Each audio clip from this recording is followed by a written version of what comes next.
Hello, hello, happy Friday. Sriracha on Pet Talk. I am Sarah of Expat in Croatia, and this is 5 Question Friday. Every Friday at 5 o'clock Croatia time, answer 5 questions from people who have sent them in on Facebook, Instagram, Twitter, LinkedIn, YouTube, expatincroatia.com, our consulting sessions, and people who pop out of a cake. So I am in one of my favorite places in Dalmatia. This is Kozjak Mountain, right there. See it?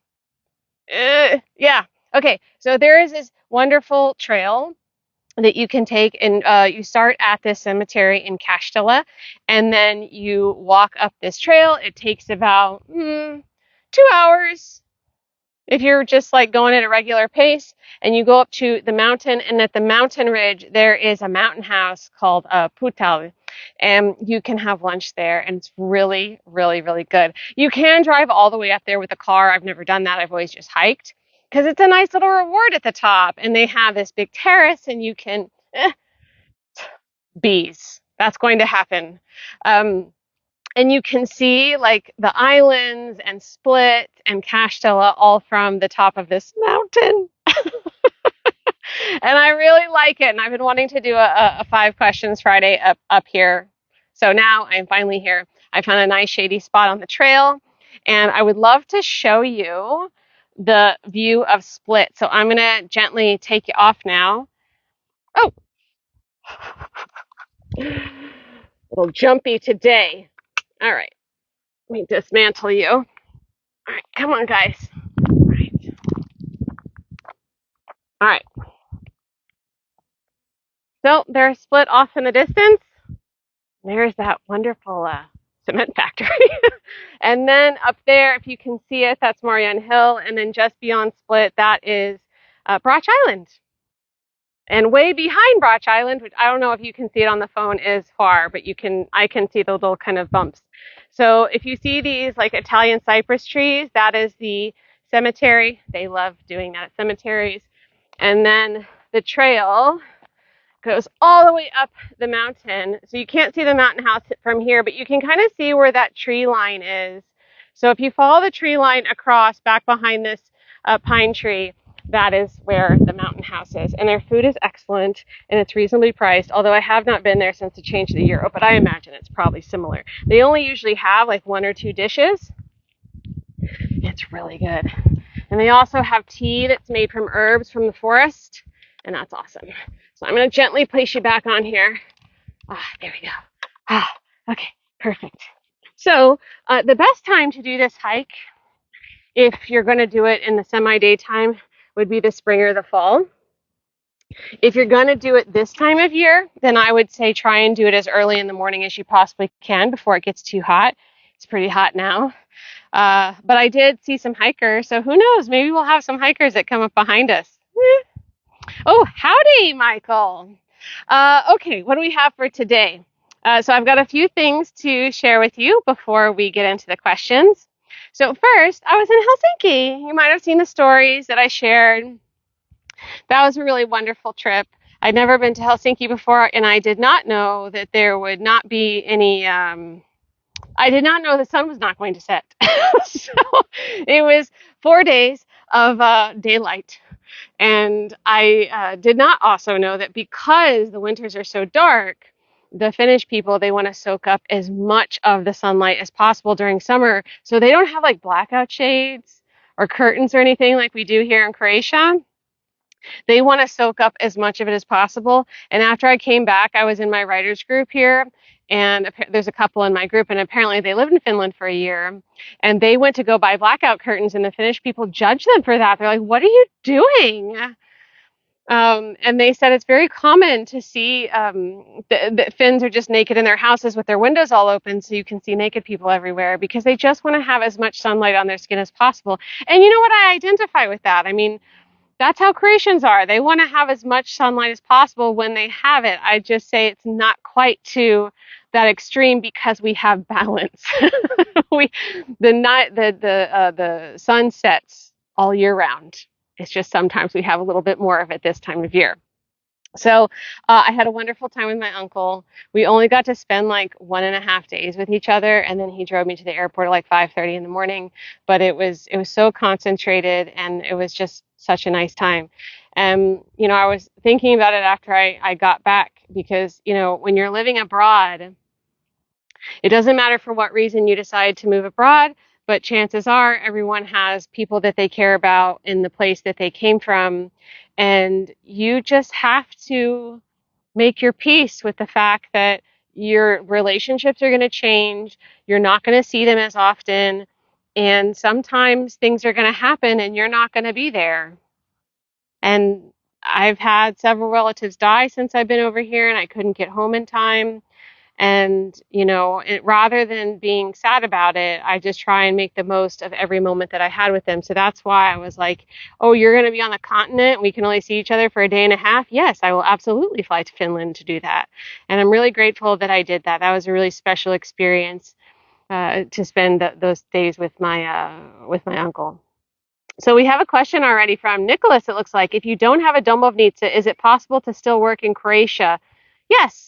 So just to clarify for everybody, a domovnica is a proof of Croatian citizenship. So far, I have not seen any other country in the world that does this. So most countries, you can use your birth certificate as proof of your citizenship. But in Croatia, your birth certificate is not proof of citizenship. Your domovnica is. And that's because you can have a Croatian birth certificate and not be a citizen. Because you could be born here, but if you're not born to Croatian parents, then you're not going to be a citizen. And you can also have a Croatian birth certificate and not be born in Croatia, because all Croatian citizens are entitled to a Croatian birth certificate. So to expand on your question, Nicholas, yes, you can. So we have a guide actually about the right to work, which goes into detail all the different scenarios when you can work. But just to kind of talk about it at a high level, if you are a third country national, then you can get a work contract with a Croatian company and they will apply for a work permit on your behalf. So that's one scenario. If you are married to a Croatian citizen or an EU citizen or a third country national who has a blue card or has permanent residence, then you are also free to work for whoever you want if you'd like. So those are the most common scenarios. So yes, you can. We also have a jobs guide on our site. So if you would like either of those two guides, right to work or job, send us a DM. We'll get that over to you. Thank you so much, Nicholas, for kicking off our questions today. A couple more administrative things I'd like to tell you about. So I'm going to be doing a keynote at a conference this fall. I haven't done a speech in a while, so I'm really excited to sink my teeth into one. And this is a very kind of new avenue for me. So there's going to be a conference in Dubrovnik in November 9th, I think, called Raise. And it's about AI. So I'm doing a keynote called Artificial Intelligence versus Emotional Intelligence. And the reason that this is a topic that's important to me is because, at Expat in Croatia, two most important things to us are human connection and facts. And a lot of other entrepreneurs have been like, why aren't you using like AI, like a chat bot to talk to people? Why aren't you using an automatic scheduler on your site for your consulting sessions? And just because someone can talk to a robot doesn't mean they want to talk to a robot. And I really strongly believe that, Yes, AI is everywhere now in everything. And there are ways that it's definitely going to make our lives easier. But at the end of the day, I think that the more AI invades our lives, the more human connection people are going to want. And that is really, really important to us.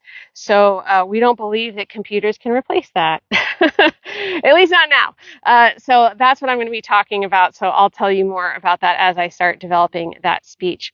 We have another question from Steph. I'm married to a Croatian citizen. Would it be easier for me to get my citizenship because of this? Yes. Yes, absolutely. There is no downside to getting Croatian citizenship at all. It doesn't obligate you to anything. You're not obligated to pay taxes. There's no downside. There's only advantages to having Croatian citizenship. So if you have a right to Croatian citizenship, you should apply as soon as possible because you never know when the laws are going to change. Spouses of Croatian citizens like you, Steph, have two options depending on your situation. One is if your spouse left Croatia before 1991 or they have an ancestor that left before 1991, then most likely you'll qualify based on Article 11. That's through descent. But you can't be living here at the time. There's a lot of nuance. It's a lot to unpack right now, but just Article 11. And then the other one is based on residence. So if you're married to a Croatian citizen and you live here in Croatia, then you can apply based on Article 10. So that means that you hold permanent residence. And as soon as you get permanent residence, you can apply for citizenship. But you have to get permanent residence first, which you have to have 4 years of continuous temporary residence. Then you can apply for permanent. Once you have permanent, you can apply for citizenship. So if you need any help with that, send us a DM and we can point you in the right direction. We even have a guide specifically for spouses of Croatians and their options for citizenship. In fact, I have a memory that's just popping up that I reviewed a social media post about this topic today. So I think in the next week, actually, this is going to come out on Instagram. So keep a lookout for that. Okay, I also wanted to tell you a little thing that happens. It's happening at Expat in Croatia. So we have decided to test out a 4-day work week. So we are doing it for the summer. So now through the end of September, we will not be working on Fridays. I mean, I'll probably still be working on Fridays, but our office will be technically closed on Fridays. And the reason that we're doing this is so that our staff can enjoy the summer with their families and take a bit more extra time to enjoy this beautiful country we live in. So FYI, our out of office replies are on, but just so you know, if you contact us on Fridays, then it's going to be Monday when you hear back from us. Okay. I'm going to be on horror next week. So this was just kind of a last minute thing, but I'm going to go there. I'm going to be there for a day. So next Friday, I will be doing 5-Question Friday from Starry Grad Horror. Yay. I have not slept on horror in 14 years. When I first came to Croatia on a holiday in 2011, I slept on horror. I stayed in Horror Town, and I have never slept on horror since. I've been there for some day trips and stuff, but I haven't actually slept over, which is kind of bonkers. But oh gosh, but I'm excited about it. So yeah, I'm gonna go see some fans out there. All right, I'm gonna scroll down, see if I missed anything. Nope, nope, nope, nope. You're welcome, Steph. Oh, do we have another one? Dome, 5 years permanent resident. Are you referring to spouses? For spouses, it's 4 years. Spouses of Croatian citizens, it's 4 years to get permanent residence.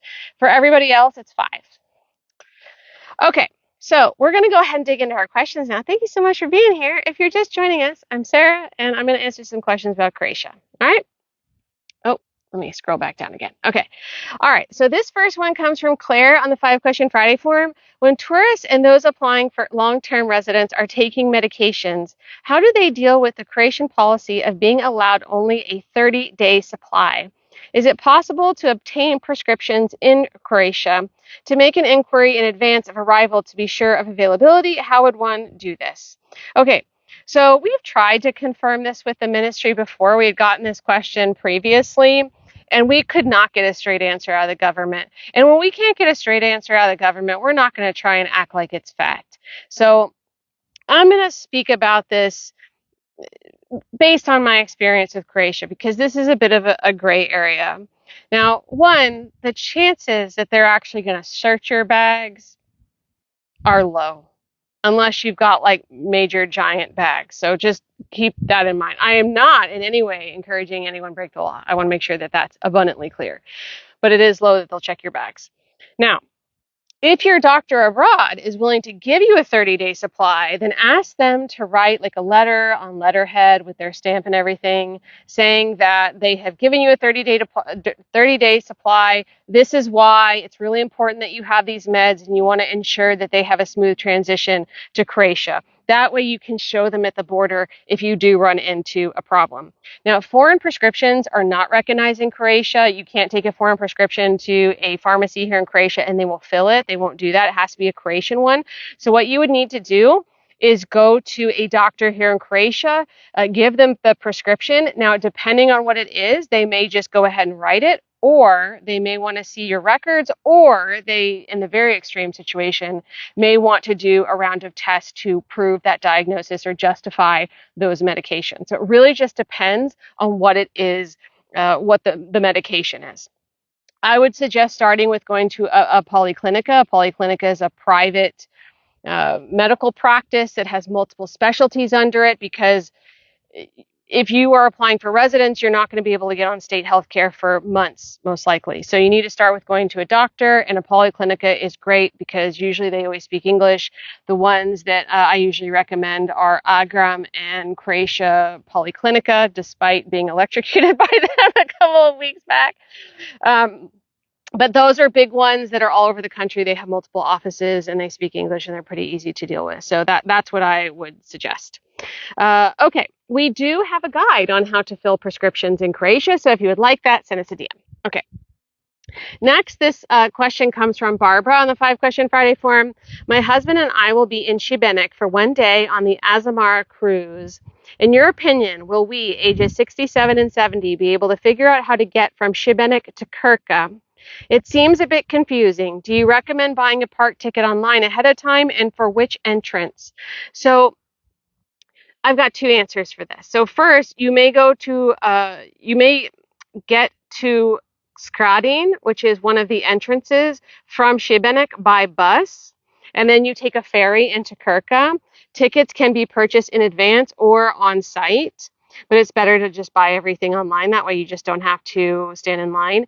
Now, my colleague Daniela, who is the one who prepared the response for this, she used to work on a cruise ship, and this is a direct quote from her, okay? My advice as someone who worked on a cruise ship is when you go on an excursion on your own, you may be late and miss the boarding time for the ship, and the ship does not wait for anyone. I have seen many times how they left people in the port because they were late. I would recommend booking a similar excursion with a local tour agency and come back at least 1 hour before boarding time. I think that's excellent advice. So rather than doing it on your own, if you're just here for the day on a cruise ship, use a local agency.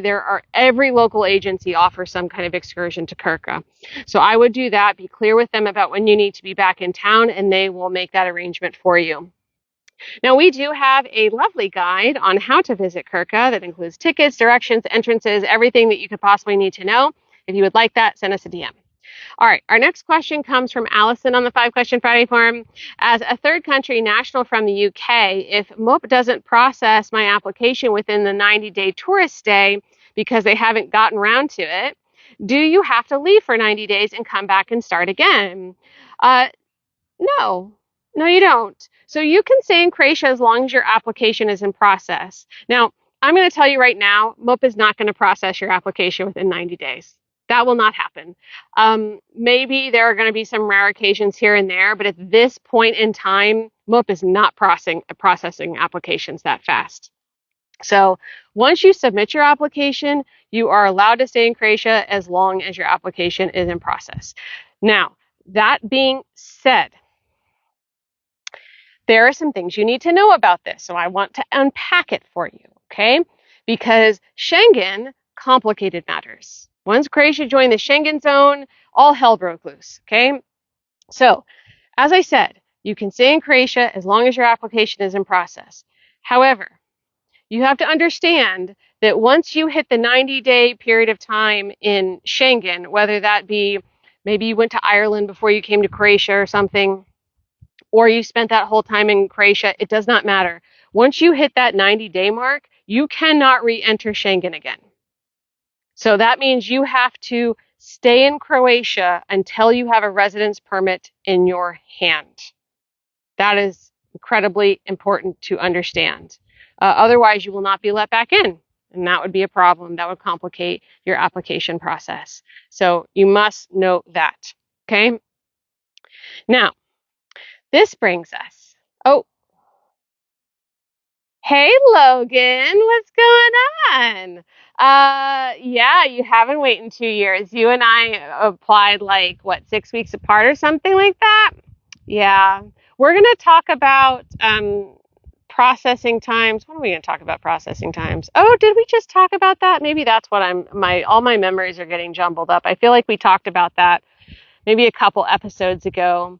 The average is 1 to 2 years, but there's some situations where it's taking longer. Like, I don't want to use myself as an example because I'm applying on a very odd type of basis, but Logan is applying based on descent. I'm sure he would be okay with me sharing that. We're buddies. But yeah, that's odd that he's waiting so long because he applied from within Croatia.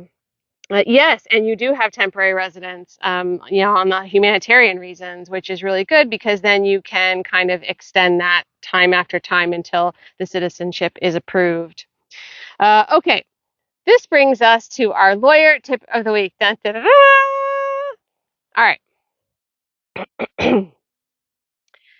When presenting a legal matter to a lawyer, please be factual. It is so tempting to share the emotional impact in an effort to get the lawyer to make it more important or to care more. So instead of getting the necessary facts, the lawyer spends time listening to emotional impressions, which have no bearing on the legal situation. It's important for clients to know that motives for legal action or behavior do not legally matter. Sometimes emotions can leak out and lawyers will empathize. However, do not spend time trying to provide emotional context. It creates a higher chance of important details being missed, and depending on your agreement, can become more expensive for you since the moments you spend with a lawyer are billable, regardless of how you choose to spend that time.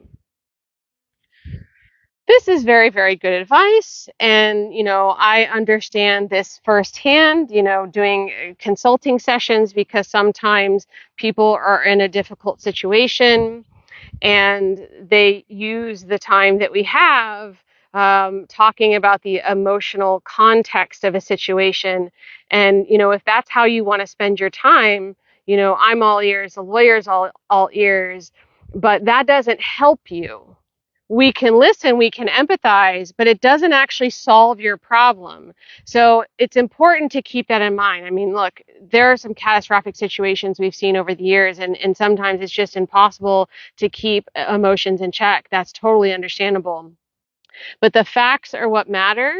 And, if you are going to pay a professional to help you through one of these situations, it's important that you give them what they need so that they can help you, because we care. We absolutely care no matter what. We don't need to, have that full context of the emotions behind it. It's like we're looking at the facts and like what we can do to make your life better, make your life easier, solve whatever problems that you have. So I hope it doesn't sound like it's too harsh. It's not meant to be harsh. It's meant to be pragmatic, to save you money, save you time, and get you the solution that you need to your situation. Okay. Our next question. Oh, this comes from a friend of mine, Morella. So shout out to Morella. So she asked me, what would you, if you were forced to leave Croatia, which first I stopped her right there. I was like, I'm not leaving Croatia. She's like, Sarah, this is a hypothetical. Settle down.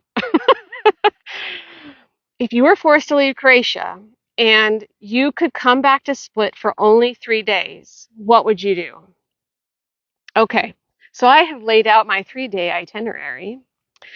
So day one, I would do my usual Saturday ritual at the Kozjak where I currently live because I love that neighborhood. I've been in that neighborhood for, how long have I lived here? I've been here 12 years. So I've been in that neighborhood for 9.5 years?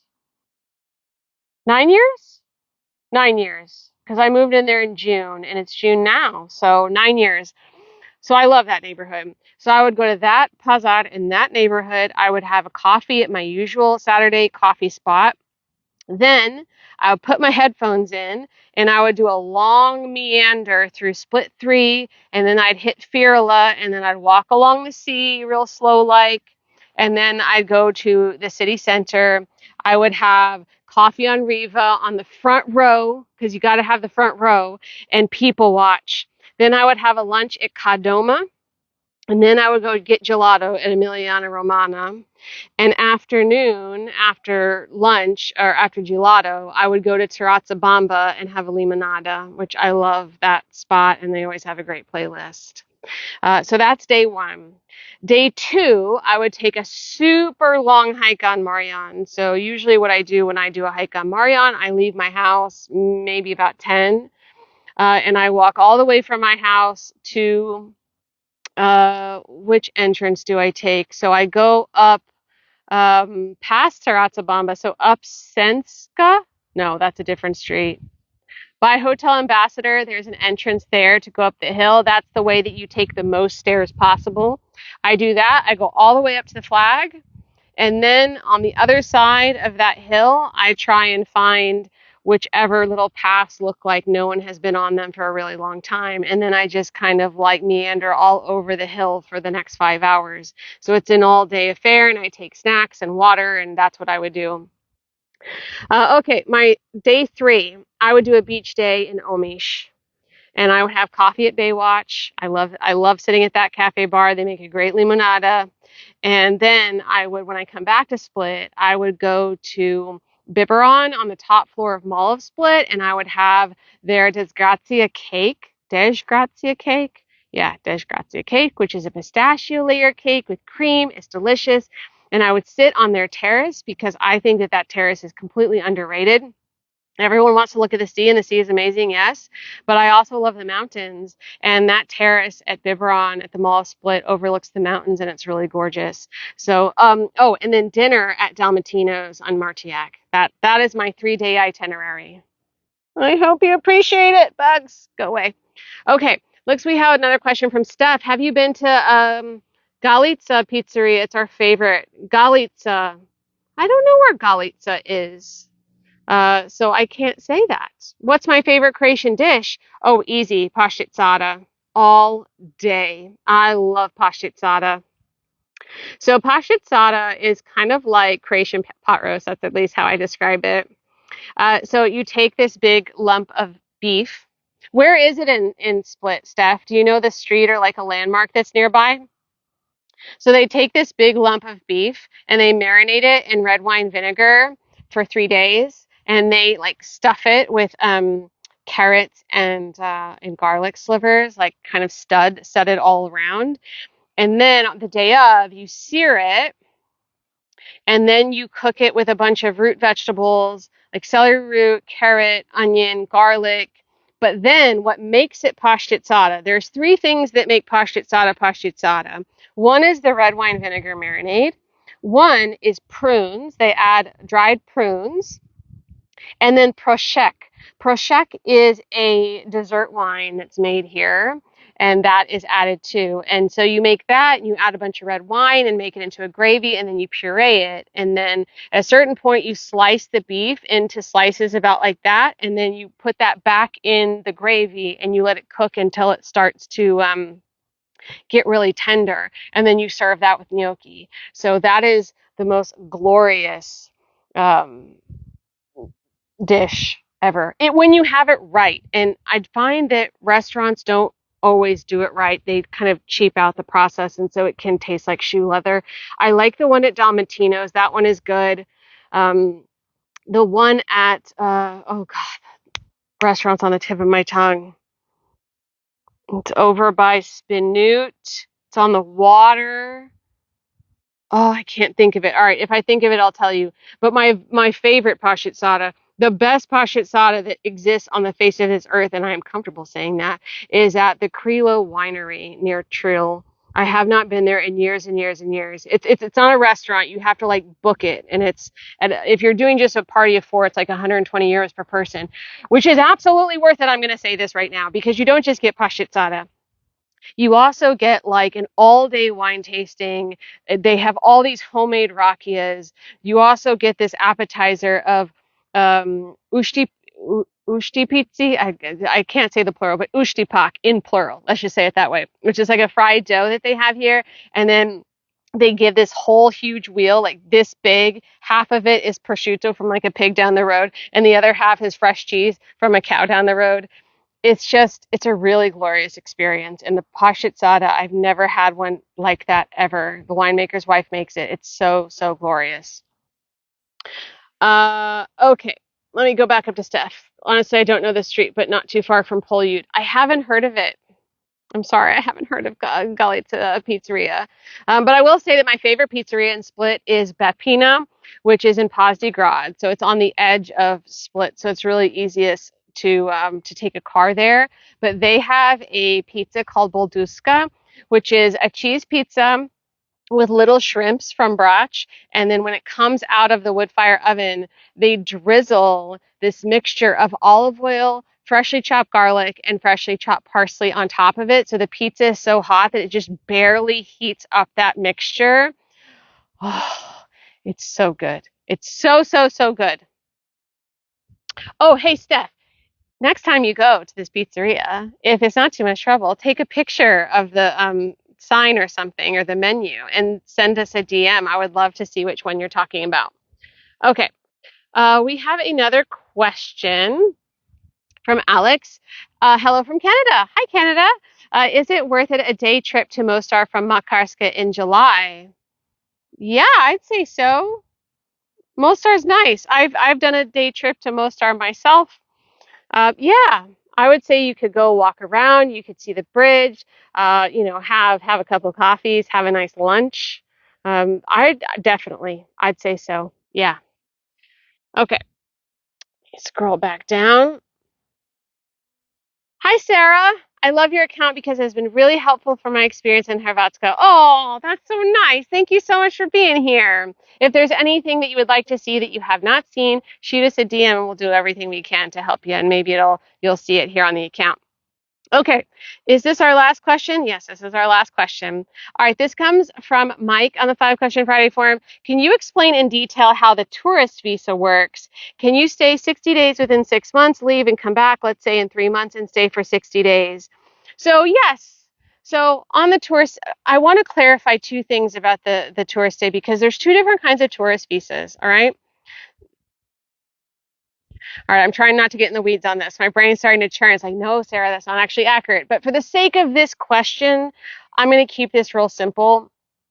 There are two types of tourist visas. There are people that are traveling visa free, and then there are people who require a visa to enter Croatia. They actually have to apply in advance to get a visa to enter Croatia. Okay, so visa free people would be like Europeans, Americans. I think Brazil, they can travel visa free. I don't have all the countries memorized in my head, but I know they can. And then examples of people who need a visa to enter Croatia would be like China, India, Thailand. They all require a visa to enter Croatia. So you have two different scenarios. So if you have to apply for a visa to enter Croatia, then the amount of time that you have in Croatia can vary. In most cases, it's 90 days, but some countries are only allotted 30 days. So that's important to understand. Now, the visa-free people, okay? So visa-free people, you can be in Croatia for 90 days in a 180-day period. Now, as I mentioned earlier in this episode, Schengen has, added a little bit of a complexity to this because you are allowed 90 days in a 180-day period in Schengen. You're allowed 90 days in a 180-day period in Croatia. So that means that if you spend a month in France and a month in Germany, you only have a month left, which you can spend in Croatia or someplace else. So that's important to understand. The other thing I want to mention about this is that it's rolling.